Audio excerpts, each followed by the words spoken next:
I Shivangi Giri welcomes you all in Vandya Granth. तो पिछले 2 lecture में हमने the rise of nationalism in Europe को स्टार्ट कर दिया था और पूरा बेसिक इसका बिछा दिया था, है ना। बेसिक हो गया था हमारा, अब एडवांस की बारी है। एडवांस का मतलब पूरा चैप्टर पढ़ना है अब, ठीक है। तो बेसिकली आज का एम क्या रहने वाला है, आज एम बनाना जरूरी है भाई। तो आज का जो एम रहने वाला है, जो आपका पहला टॉपिक था ना, French revolution and the idea of nation, वो हम आज पूरा खत्म करेंगे, ठीक है। आज वो चैप्टर पूरा टॉपिक आपका पूरा खत्म करेंगे, चैप्टर नहीं टॉपिक, आपका चैप्टर बहुत लंबा है। और दूसरा the making of nationalism in Europe, ये वाला टॉपिक भी हम पूरा करेंगे, ठीक है। पूरा नहीं करेंगे, इसे हम आधा ही करेंगे। The making of nationalism in Europe. Last lecture में क्या कराया था? लास्ट लेक्चर में बच्चे मैंने आपको फ्रेंच रेवोल्यूशन कराया था, French revolution and the idea of nation. आपको थोड़ा सा इसका आइडिया दे दिया था कि क्या फ्रेंच रेवोल्यूशनरिस्ट क्या क्या करते थे लोगों के बीच में सेंस ऑफ कलेक्टिव बिलोंगिंग लाने के लिए। और इस चीज़ को इग्नोर ना करिएगा, प्रीवियस ईयर बोर्ड एग्जाम का क्वेश्चन है ये, पिछले ही साल आया है, ठीक है। 2024 में जिन्होंने बोर्ड दिया है ना, उन्हीं से ये सवाल पूछा गया था 5 मार्क्स में, सेट 2 के अंदर, है ना, 3 to 1 के अंदर पूछा गया था। तो इसे इग्नोर नहीं करना है, ठीक है। तो बेसिकली क्या क्वेश्चन आया था कि फ्रेंच रेवोल्यूशनरिस्ट ने क्या किया था, what were the steps taken by the French revolutionarist to क्या था वो, to collect a sense of collective belonging, ठीक है। लोग उन्होंने क्या किया था लोगों के अंदर सेंस ऑफ कलेक्टिव बिलोंगिंग लाने के लिए। होपफुली आप इसका आंसर बता रहे हो। 1789 के रेवोल्यूशन के बाद क्या हुआ था, मोनार्क की पावर को सिटीजन्स में, फ्रेंच सोसाइटी में ट्रांसफर कर दिया गया था, ठीक है। ये बात आपको याद होगी। आपको ये भी पता होगा कि क्या क्या उन्होंने इंट्रोड्यूस कराया था। रेवोल्यूशनरिस्ट ने ला पात्रा एंड ले सिटोयन, फादरलैंड एंड सिटीजनशिप, इन सर और मैडम को हटा के इन दोनों को रखा था। तीसरा क्या था कि सब लोगों को इक्वल बिफोर द लॉ, मतलब एक कॉन्स्टिट्यूशन के अंदर इक्वालिटी, ठीक है, इक्वालिटी इंट्रोड्यूस कराई थी एक कॉन्स्टिट्यूशन के अंदर। फ्रेंच ट्राई कलर जो पहले था ना, मोनार्क का झंडा, उसे हटाकर फ्रांस की अपनी ट्राई कलर वाली झंडी उन्होंने इंट्रोड्यूस कराई थी, ठीक है। ईस्ट स्टेट जनरल को रीनेम कर दिया गया था टू द नेशनल असेंबली, मुंह पर याद होने चाहिए ये, ठीक है। नेक्स्ट था कि हाइम्स और जो ओथ्स थे, hymns were composed and oaths were taken all in the name of nation. Nation के नाम पर क्या कर रहे थे, बहुत सारे हाइम्स यानी गीत बन रही थी, देशभक्ति वाली गीतें। ओथ यानी कस्में कि मैं जब तक जीऊंगा इस देश के लिए जीऊंगा, ब्ला ब्ला ब्ला, तो वो सारी ओथ्स लेने लगे थे लोग, ठीक है। सेकेंडली क्या था, centralised administrative system was put place that uniform laws for all citizen, ठीक है। सबके लिए एक इक्वल लॉ बनाने के लिए क्या क्या सेट किया गया था, एक सेंट्रलाइज्ड एडमिनिस्ट्रेटिव सिस्टम, ठीक है।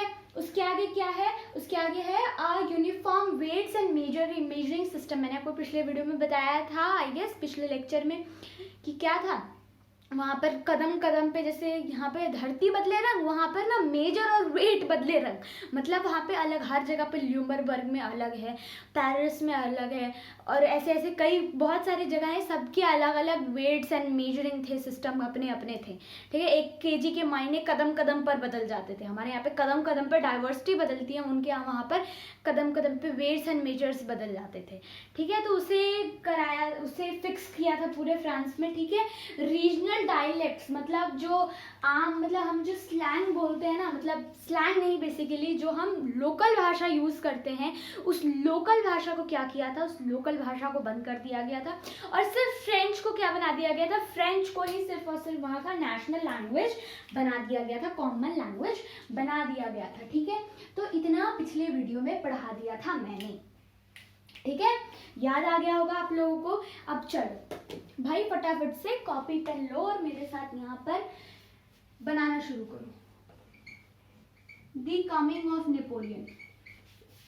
बच्चे नेपोलियन कौन था, नेपोलियन कौन था बच्चे, नेपोलियन कौन था, नेपोलियन एक रूलर था। नेपोलियन रूलर नहीं था। नेपोलियन जो है 1804 में कहाँ आया था? 1804 में कब आया था? फ्रांस में आया था। ये कौन था? ये था रूलर ऑफ फ्रांस। ये दोबारा से, एक बार जब मोनार्की चली गई फिर दोबारा से डेमोक्रेसी आई थी। डेमोक्रेसी नहीं, हम कह सकते हैं कि रिपब्लिक हुई थी थोड़ी, फ्रांस सोसाइटी जब हुई थी उसके बाद फिर से उसे डिफीट करके नेपोलियन आ गया था हमारा। नेपोलियन दोबारा से क्या लेकर आया था? मोनार्क लेकर आया था हमारे लिए, ठीक है। फ्रेंच सोसाइटी में कब आया था? 1804 में आया था फ्रेंच सोसाइटी के अंदर। और इसके रिटर्न के साथ साथ बच्चे, ठीक है, through the return of Napoleon क्या हुआ था? दोबारा से मोनार्क आ गई थी फ्रांस में, ठीक है।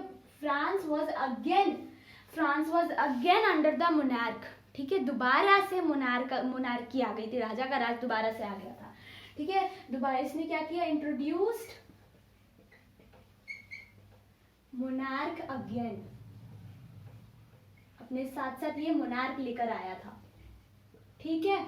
और इसने ना काम भी बहुत अच्छे किए थे। ऐसी बात नहीं है कि ये सिर्फ लेकर आ गया था तो लोगों का दिमाग खराब करने के लिए आ गया था।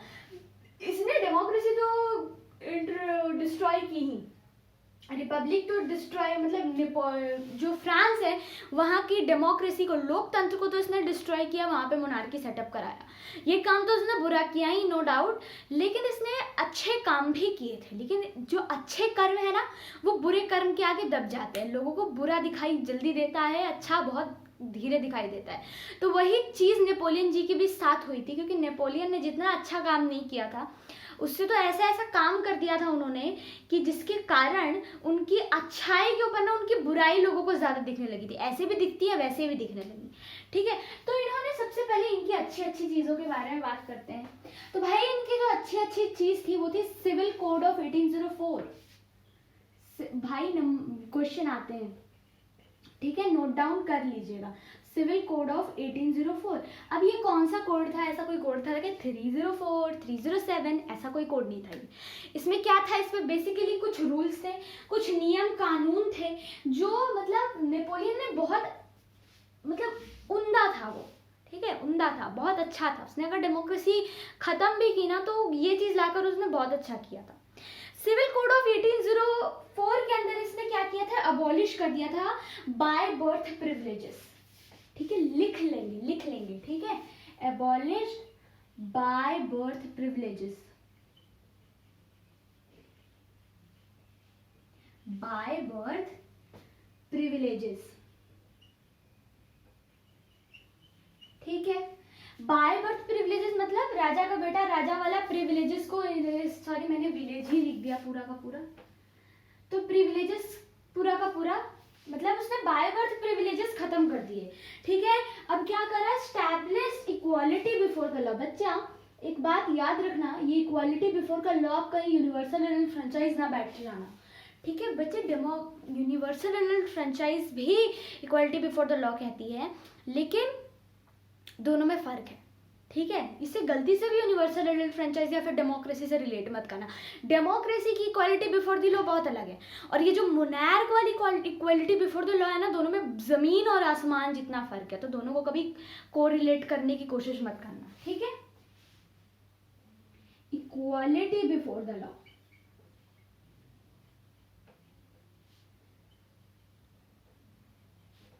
ठीक है। इक्वालिटी बिफोर द लॉ से एस्टैब्लिश किया, secure the right to property,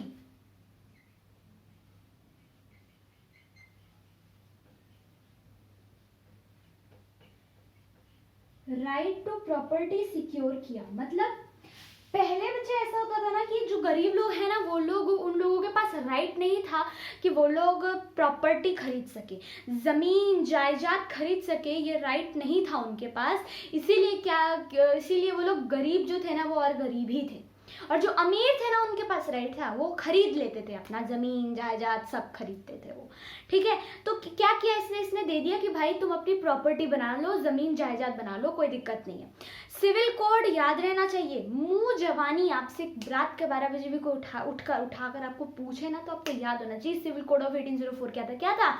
abolish by birth privileges, ठीक है, इक्वालिटी बिफोर द लॉ, और था राइट टू प्रॉपर्टी, ठीक है। ये 3 चीज़ें याद रहनी चाहिए। और उसके साथ साथ कि कलेक्टिव बिलोंगिंग लाने के लिए फ्रेंच रेवोल्यूशनरिस्ट ने क्या क्या स्टेप्स लिए थे, वो भी आपको कम से कम तो 5 पॉइंट्स याद रहने ही चाहिए। ठीक है, आगे अगर हम देखें तो अब देखो भाई, लोग काफी ज्यादा खुश थे। ठीक है, लोग जो थे ना इस कारण से काफी ज्यादा खुश थे कि मतलब नेपोलियन ने इतना अच्छा अच्छा काम किया, देख सकते हो भाई। अब उसने अबॉलिश कर दिया, ऐसे प्रिविलेजेस देने बंद कर दिए, है ना, राइट टू प्रॉपर्टी दे दिया, इक्वालिटी दे दिया, तो लोग इस कारण से काफी ज्यादा खुश थे। किससे खुश थे? नेपोलियन से काफी ज्यादा खुश थे। उसने और भी कुछ चेंजेस किए थे, जैसे कि in Dutch Republic, Italy, Switzerland and Germany Napoleon simplified administrative division. ठीक है, he abolished the feudal system, he freed the peasant from serfdom and dues. बच्चे सेल्फडम क्या होता है? सेल्फडम मतलब होता है बच्चे फोर्स्ड लेबर। ठीक है, फोर्स्ड लेबर मतलब उठा के लेबर बना देना किसी को भी। ठीक है, उसे अबॉलिश कर दिया उसने। ठीक है, पीजेंट्स के साथ ऐसा फोर्स लेबर, सेल्फडम वाला काम नहीं होगा। ठीक है, improved communication and transportative system, guild restriction were removed. ठीक है बच्चे, आगे है कि अब इसने इतने अच्छे अच्छे काम करे भाई, सेल्फडम रिमूव कर दिया इसने, बिल्कुल अच्छे से ट्रांसपोर्टेशन और कम्युनिकेशन सिस्टम इतना अच्छा कर दिया, इम्प्रूव कर दिया, है ना, गिल्ड रिस्ट्रिक्शंस रिमूव कर दिए, है ना, और उसके साथ साथ क्या किया? फ्यूडल सिस्टम जो प्रथा थी, कौन सी वाली? बाय बर्थ प्रिविलेज वाली, उसे अबॉलिश कर दिया। इतने अच्छे अच्छे काम करे तो भाई नेपोलियन तो टिकना चाहिए हमेशा। लेकिन गलत क्या हुआ? उससे पहले ये जान लो कि लोगों ने नेपोलियन से कैसे रिएक्ट किया। तो बेसिकली बच्चे नेपोलियन जैसा था, रूलर था जैसा वो, उस हिसाब से ना मतलब उससे सब कोई खुश थे, सब कोई बेसिकली उससे बहुत ज्यादा खुश थे। लेकिन अगर कोई उन लोगों से सबसे ज्यादा खुश था ना, वो थे businessman, farmers, small scale producers, बहुत खुश थे। क्योंकि क्या था? यूनिफॉर्म और स्टैंडर्ड मेजरमेंट सिस्टम को लेकर आया था। ठीक है, मतलब वो तो वहां पे तो सिर्फ बात हो रही थी ना कि वो लेकर आएंगे uniform measurement and weighing system, लेकिन जब नेपोलियन आया तो उसने इस चीज को कर ही डाला, यूनिफॉर्म कर ही दिया पूरा measurement system through out the France. ठीक है, और उसके बाद टैक्स रिड्यूस किया। तो भाई इससे बड़ी तो खुशी की बात ही नहीं हो सकती कि टैक्स रिड्यूस कर दिया, है ना, लोगों के लिए तो इतना ही काफी है, टैक्स रिड्यूस कर दिया। कॉमन नेशन करेंसी, एक ही मतलब क्या हुआ, उसने एक ही नेशन की करेंसी निकाली। करेंसी के बारे में मेंशन नहीं है, लेकिन उस समय पर तो लिवर थी, पता नहीं बेसिकली, लेकिन उसने क्या किया, एक कॉमन नेशनल करेंसी वो लेकर आया, एक ही करेंसी, एक ही रुपया नहीं, मतलब वहां की जो भी करेंसी थी वही। ठीक है, तो गलत क्या किया इसने गलत क्या किया? इसने गलत किया ये कि इसने टैक्सेशन तो कम तो की, लेकिन फिर बाद में बढ़ाई क्यों? क्योंकि नेपोलियन जो था ना अब लालच में पड़ चुका था। लालच में क्यों पड़ गया था? लालच में था वो कि जितने टेरिटरी फ्रांस ने खोई है वो सारी फ्रांस मतलब वॉर के दौरान, तो वो सारे जो है फ्रांस पाले, उसके कारण से वो क्या करता था, वॉर, लड़ाई झगड़े बहुत। तो क्या करता था कि अगर कोई भी बंदा आराम से भेल पूड़ी खाते रास्ते में जा रहा है तो उसको उठाकर सीधे वो आर्मी में भर्ती कर देता था। तो ये तो गलत थी ना भाई कि बिना उस सामने वाले की मर्जी के आप उसको उठाकर ले जाकर आर्मी में भर्ती कर रहे हो, और आर्मी में उसे वेपन चलाना भी नहीं आ रहा और उसे आप बंदूक दे रहे हो, तो भाई वो जाके मरेगा ही बिना ट्रेनिंग के। अगर आर्मी में आपको बंदूक दे दिया जाए तो कैसे चलाओगे? और सामने दुश्मन हो तो जाहिर सा बात है कोई भी आदमी जाएगा तो वो मर ही जाएगा वहां पे। तो ये चीज था एक। और दूसरा था सेंसरशिप क्या था कि नेपोलियन के अलावा किसी की चल ही नहीं सकती थी, नेपोलियन के अलावा किसी की चल ही नहीं सकती थी। उसे कहते हैं सेंसरशिप, फोर्स करना लोगों को, मतलब वो फोर्स करता था अपनी बात मानने के लिए एक तरीके से। ठीक है, और उसने टैक्सेशन क्या किए थे, बढ़ा भी दिए थे। ठीक है, censorship, increase taxation and forced recruitment in army. ठीक है, तो ये थी जो चीज वो गलत कर रहा था, वो क्या थी, गलत चीज है। रॉन्ग जो थी उसके साथ, रॉन्ग वाली जो चीज थी वो थी इंक्रीज टैक्सेशन,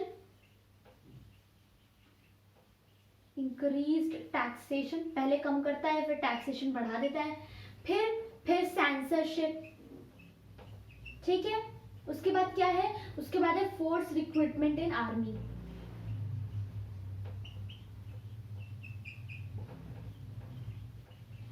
फोर्स रिक्रूटमेंट इन आर्मी, ये चीजें थी उसकी, 3 चीजें गलत थी, रॉन्ग वाली, और ये चीज जो थी उसकी, ये जो चीजें थी वो थी सही। अगला है डाउनफॉल ऑफ नेपोलियन, ठीक है, डाउनफॉल ऑफ नेपोलियन। अब इसके डाउनफॉल ना 2 लड़ाइयों में हुई थी। अब यहाँ पर एक चीज याद रखना भाई, ब्रैप, ब्रैप याद रखना, ब्रैप को, ब्रैप, ब्रैप का मतलब है B for Britain, R for Russia, A for Austria and P for Prussia. B for Britain, R for Russia, A for Austria, P for Prussia. ये जो 4 कंट्रीज थी ना, बेसिकली इन्होंने ही मिलकर पूरे अच्छे ढंग से नेपोलियन भैया को क्या किया था, चटनी चटाया था, ठीक है, धूल चटाया था बहुत अच्छे तरीके से। 2 लड़ाइयाँ लड़ी थी नेपोलियन ने, पहला था बैटल ऑफ लिप्जिग और दूसरा था battle of Waterloo. Battle of Leipzig में क्या हुआ था, जब बैटल हुआ था कब हुआ था, बेसिकली 1813 में हुआ था। तो नेपोलियन ने अपनी कुछ टेरिटरी खो दिया था, नेपोलियन अपनी कुछ टेरिटरी को खो बैठा था। और बैटल ऑफ वाटरलू में क्या हो गया था, नेपोलियन पूरे तरीके से डिफीट हो गया था, ठीक है। कौन कौन सा बैटल थी, बैटल ऑफ लिप्जिग ऑफ 1813, ठीक है, और 1815 में क्या हुई थी, वाटरलू हुई थी। बैटल ऑफ, सबसे पहले याद रखना कि सबसे पहले लिप्जिग हुई थी 1813 में, जिसमें उसने अपनी आधा से ज्यादा टेरिटरी खो दिया था, ठीक है, lost his territories, almost territories उसकी खो गई थी, ठीक है। दूसरा क्या हुआ था, battle of Waterloo, battle of Waterloo जो कि कब हुआ था, 1815 में हुआ था। और इस वक्त पे नेपोलियन क्या था, डिफीट हो गया था, यहाँ पर फाइनली वो डिफीट हो गया था और नेपोलियन भैया का भी चैप्टर यहाँ पर खत्म हो गया था, ठीक है। अब बात रही कि भाई अब तो नेपोलियन चला गया, अब नेपोलियन के बाद कौन आएगा, नेपोलियन के बाद बेसिकली बच्चे कौन आएगा, एक बारी एनसीईआरटी भी देख लेते हैं, एनसीईआरटी क्या कह रहा है, एडमिनिस्ट्रेटिव चेंजेस, ठीक है। तो यहाँ पर हो गया इसका डिफीट, किसका, नेपोलियन का।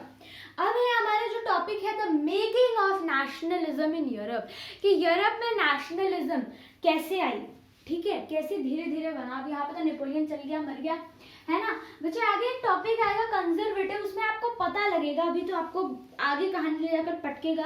अब यहाँ से मेन चीज ना कंफ्यूजन वाली यहीं से शुरू हो जाती है कि एक ही बार में आपको ले जाके 1815 में न्यू कंजर्वेटिज्म आफ्टर 1815 में पटक देगा ये, और यहाँ पर आपको आगे आगे तक का बात करेगा। तो ये कंफ्यूज नहीं होना है, ये आपकी यूरोप की बात, ये आपकी सिर्फ और सिर्फ यहाँ तक जो थी वो फ्रांस की बात थी। I am repeating it again कि यहाँ तक जो है ना ये सिर्फ फ्रांस की बात थी और इसके आगे यूरोप की बात होगी। और जब 1815 में न्यू कंजर्वेटिज्म आफ्टर 1815 जो टॉपिक आएगी, उस टॉपिक में आपकी दोबारा से फ्रांस पर ही बात होने वाली है, ठीक है। तो अभी है किसके बारे में, यूरोप के बारे में। तो यूरोप में बेसिकली ना बच्चे एक एम्पायर हुआ करती थी, हैब्सबर्ग एम्पायर, ठीक है। अब देखो भाई इतना लिख लिया होगा, तो आगे हैब्सबर्ग एम्पायर का एक टेबल बनाना है, फटाफट से अपने को एक फ्लो चार्ट बनाना है हैब्सबर्ग एम्पायर का।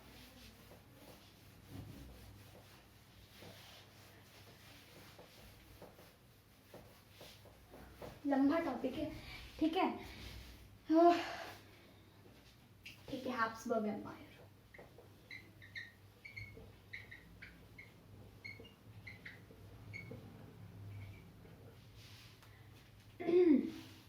If you look at the map of mid-18th century Europe, you will find that there were no nation state as we know them today. जैसे कि nation state क्या क्या बताया था मैंने nation state के बारे में कि कोरिलेशन होती है between the ruler and the citizens, लेकिन मॉडर्न स्टेट क्या होती है, कोई रिलेशन नहीं, राजा अपना मस्त है और प्रजा अपना मस्त है ना।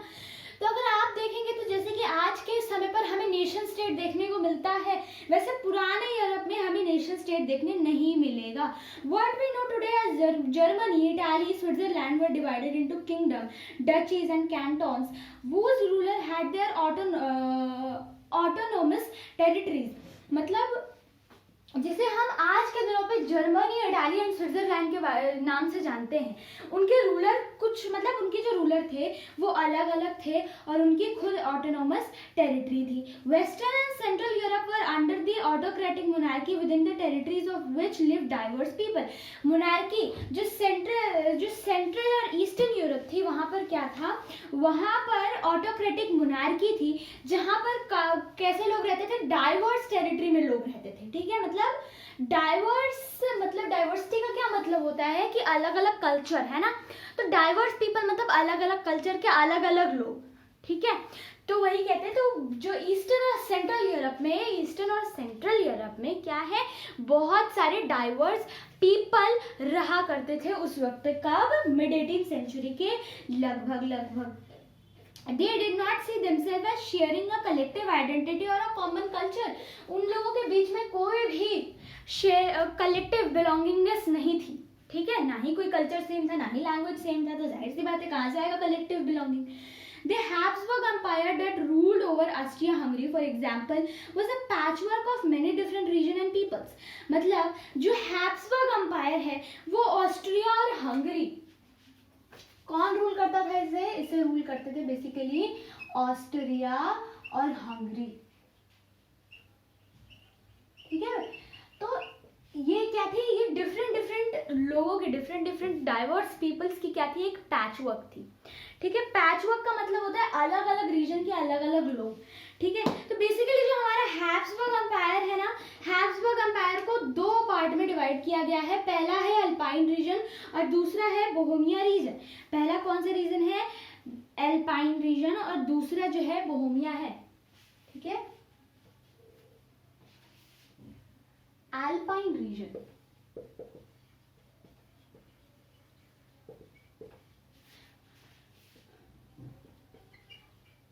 Bohemia reason. ठीक है, बोहेमिया तो नहीं, लेकिन जो हमारी ये जो अल्पाइन रीजन है ना, इसे तीन पार्ट में डिवाइड किया गया था, टायरोल, ऑस्ट्रिया और स्वीडनलैंड.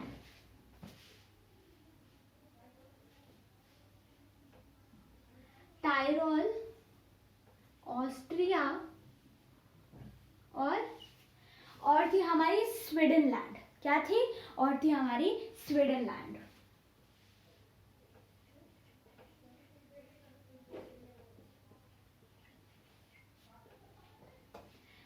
ठीक है,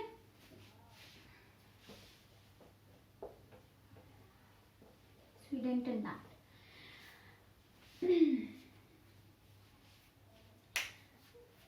Where the aristocracy was predominantly German speaking. अब देखो भाई, ये कौन थे, ये लोग थे जर्मन स्पीकिंग पीपल. यहाँ पे लोग कैसी भाषाएं बोलते थे, यहाँ पे लोग बोलते थे प्रीडोमिनेटली जर्मन स्पीकिंग पीपल. यहाँ पर आपको मिलते. ठीक है, it also included that Italian speaking provisions of Lombardy and Venetia. जो बेसिकली बच्चे जो इटाली स्पीकिंग पीपल थी ना, वो कहाँ पे थी, वो थी लोम्बार्डी में और वेनेटिया में. In Hungary half of population spoke Magyar while the other half spoke variety of dialects. मतलब अगर आप देखेंगे हंगरी में तो आधी पॉपुलेशन क्या कौन सी लैंग्वेज बोल रही है, आधी वाली जो बोल रही है वो मगयार बोल रही है, और बाकी के अलग क्या है, बाकी के अलग कुछ और लैंग्वेजेस बोल रही है. ठीक है, बहुत सारी डायलेक्ट, बहुत सारी common language. In Galicia the aristocracy speak Polish language. Aristocracy का मतलब होता है एक तंत्र. तो ग्लेशिया में बेसिकली एरिस्टोक्रेट्स जो थे, एरिस्टोक्रेसी वो कौन सी लैंग्वेज बोलते थे, वो बोलते थे बच्चे पॉलिश लैंग्वेज. कौन सी लैंग्वेज बोलते थे, वो बोलते थे polish language. Beside these three dominant groups, there also lived within the boundaries of the empire a mass of subject peasant peoples, Bohemians and Slovaks to the north, Slovens in the Carniola, Croats to the south, and the Romans to the east in the Transylvania. Such differences did not easily promote a sense of political unity. The only tie binding these diverse groups together was a common allegiance to the emperor. बच्चे basically यहाँ पर ये कह रहे हैं कि Europe की यहाँ पे सिचुएशन बताई गई है कि अलग अलग रीजन की जो डरावने से नाम है ना, ये अलग अलग रीजन के नाम हैं और यहाँ पे अलग अलग रीजन के अलग अलग लोग की अलग अलग भाषाओं के बारे में आपको बेसिकली यहाँ पर बताया गया। तो आपको ये बताना चाहते हैं कि यहाँ के लोगों की कल्चर नहीं मिलती थी और ये लोग बात कर रहे हैं नेशनलिज्म बिठाने की, ठीक है। तो इनके कहने का मतलब यही है बेसिकली कि यहाँ पर इतनी सारी डाइवर्स चीज़ें थी, इतनी सारी डाइवर्स कल्चर थी, उसके बाद कैसे नेशनलिज्म पूरे यूरोप में, अगर हम देखें तो जिस समय पर during the 19th century Europe हमसे बाद में काफ़ी इनकी वुमेन्स को राइट टू वोट भी मिला है, ठीक है। हमारी जब कॉन्स्टिट्यूशन बनी थी तभी वुमेन्स को राइट टू वोट मिल गया था, ठीक है, बाद में कोई अमेंडमेंट नहीं, राइट टू वोट वुमेन्स को तभी मिल गया था, 1950 में ही मिल गया था जब कॉन्स्टिट्यूशन आई थी। लेकिन इनके में ना हमारे से भी बहुत बाद में मिला था और आज देखो आज ये कहाँ पर है ना। तो इतने डाइवर्स होने के बाद भी कैसे इस मुकाम तक पहुंची, बेसिकली ये आपको टॉपिक के इंट्रोडक्शन में आपको यही बताना चाहता है, ठीक है। तो The aristocracy and the middle class. Socially and politically, a landed aristocracy was a dominant class on the continent. बच्चे सोशली और पॉलिटिकली, ठीक है, राजतंत्रिक है ना, और सोशली मतलब क्या कहेंगे सोशली को हम हिंदी में, सोशली को हम देखेंगे सोसाइटी, ठीक है। तो अगर हम देखें तो एरिस्टोक्रेसी क्या थी, एरिस्टोक्रेसी एक डोमिनेंट क्लास थी। वो कौन सी लैंग्वेज बोलती थी, वो फ्रेंच बोलती थी फॉर डिप्लोमेसी। आज के ज़माने में अगर देखो तो हम किसे मानते हैं डिप्लोमेटिक लैंग्वेज, हम लोग डिप्लोमेटिक लैंग्वेज, डिप्लोमेटिक का मतलब होता है बच्चे बड़ा, ठीक है, बड़ा या फिर कह सकते हैं जिसका रुतबा चलता हो, वो उसे कहते हैं डिप्लोमेसी। तो वो लोग डिप्लोमेसी के लिए फ्रेंच लैंग्वेज बोलते थे। हम क्या बोलते हैं, हम डिप्लोमेसी के लिए इंग्लिश बोलते हैं, है ना, हम इंग्लिश बोलते हैं। तो वो लोग क्या बोलते थे, वो लोग फ्रेंच बोलते थे। Their number was small but they were very powerful. उनका जो नंबर था ना, मतलब उनकी जो पॉपुलेशन थी वो कम थी, लेकिन क्या थी, लेकिन इनकी जो वो थी, क्या कहते हैं उसे, पावर, वो बहुत ज़्यादा थी, ठीक है। Majority of Europeans population was made of peasants. Europe की जो आधी पॉपुलेशन थी, वो आधी पॉपुलेशन कैसी थी, आधी नहीं, आधी से ज़्यादा, मेजॉरिटी आधी से ज़्यादा होती है। तो वो क्या थी, वो पीजेंट थी। Western Europe farming was done by the small scale land owners and peasant. Western Europe में क्या था, फार्मिंग कौन करता था, स्मॉल लैंड ओनर्स करते थे या तो पीजेंट करते थे। ईस्टर्न और सेंट्रल यूरोप में क्या था, big areas land were cultivated and serve, ठीक है। ईस्टर्न और सेंट्रल यूरोप में क्या होता था कि जो बिग एरियाज लैंड, मतलब जहाँ बड़ी बड़ी खेतें जहाँ पर है, बड़ा बड़ा एरिया जहाँ पर है, ठीक है, वहाँ पर क्या हो रहा है, वहाँ पर जो कल्टीवेशन है, सर्वडम का मतलब बताया था मैंने आपको, फोर्स लेबर। तो सर्व का मतलब वही होता है जो फोर्स लेबर हो, ठीक है।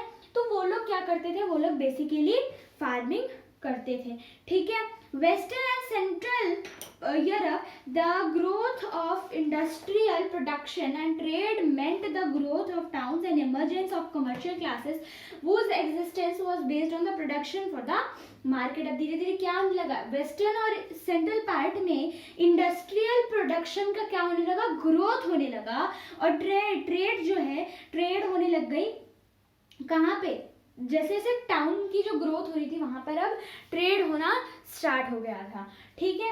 Emergency of commercial classes whose existence was based on the production for the market। Industrialization began in the England in the second half of the 18th century। Industrialisation कहाँ पे शुरू हुई, इंडस्ट्रियलाइजेशन बेसिकली बच्चे शुरू हो गई थी सबसे पहले इंग्लैंड में, कब, in the second half of the 18th century। But in the France and the parts of German state it occurred only during the 19th century। लेकिन फ्रांस में और जर्मनी के कुछ पार्ट में क्या कब से होने लगी, इंडस्ट्रियलाइजेशन कब से होने लगी, ड्यूरिंग लेट 19th century, ठीक है, उस समय पर होने लगी। In its wake, new social groups came to being, a working class population and middle classes made of industrialists, businessmen, professionals. बच्चे यहाँ पर क्या हुआ, यहाँ पर बेसिकली इस दरमियान जब यहाँ पे इंडस्ट्रियलाइजेशन यूरोप में इतना ज़्यादा बढ़ रहा था तो बहुत सारे सोशल ग्रुप इंट्रोड्यूस कराए गए, ठीक है, बहुत सारे सोशल ग्रुप्स आने लगे. What were that social group? ये सोशल ग्रुप थे इंडस्ट्रियलिस्ट के, बिजनेसमैन के, प्रोफेशनल्स के. In central and eastern Europe these groups were smaller in number till late 19th century. Europe में, सेंट्रल और ईस्टर्न यूरोप में, ये जो भाई सेंट्रल और ईस्टर्न यूरोप के लोग क्या कर रहे थे, वहाँ के लोग सर्फडम मतलब बड़े बड़े लैंड पर कौन काम करा रहा था, जो लैंड ओनर्स थे वो काम करा रहे थे, है ना, किससे, लेबर से, फोर्स्ड लेबर से, ठीक है. तो वहाँ पर बेसिकली क्या हो रहा था, वहाँ पर मतलब ये जो इंडस्ट्रियलाइजेशन है, बिजनेस है, इन सब का भी कुछ उतना ज़्यादा अता पता नहीं था पर इतना ज़्यादा नहीं था. It was among the educated liberal middle classes that ideas of national unity following the abolition of aristocratic privileges gained popularity. It was among the educated liberal middle classes. Okay. जो एजुकेटेड लिबरल मिडिल क्लासेस थे, liberals कौन होते थे मैंने आपको बताया था. तो इनके बीच में क्या था, इनके बीच में आइडिया था किस चीज़ की, नेशनल यूनिटी के बारे में, जो कि एरिस्टोक्रेटिक प्रिविलेजेस, ठीक है, एरिस्टोक्रेटिक प्रिविलेजेस को क्या कर रही थी, धीरे धीरे अबॉलिश कर रही थी, ठीक है, और क्या कर रही थी, उन्हें धीरे धीरे अब पॉपुलैरिटी मिल रहा था. तो आज का जो एम था, आज का एजेंडा जो था, वो हमने पूरा का पूरा खत्म कर लिया है, ठीक है. और नेक्स्ट लेक्चर में जब हम मिलेंगे ना, तो हमने what liberal nationalism stand for से हम पूरा अपना टॉपिक खत्म कर लेंगे, देख लेंगे हम, ठीक है. और उस हिसाब से हम नेक्स्ट लेक्चर में मिलेंगे, क्योंकि तो थोड़ा चैप्टर लंबा है, थोड़ा सा स्पीड अप करने की ज़रूरत है, ठीक है. तो थैंक यू वेरी मच, मिलेंगे नेक्स्ट वीडियो में.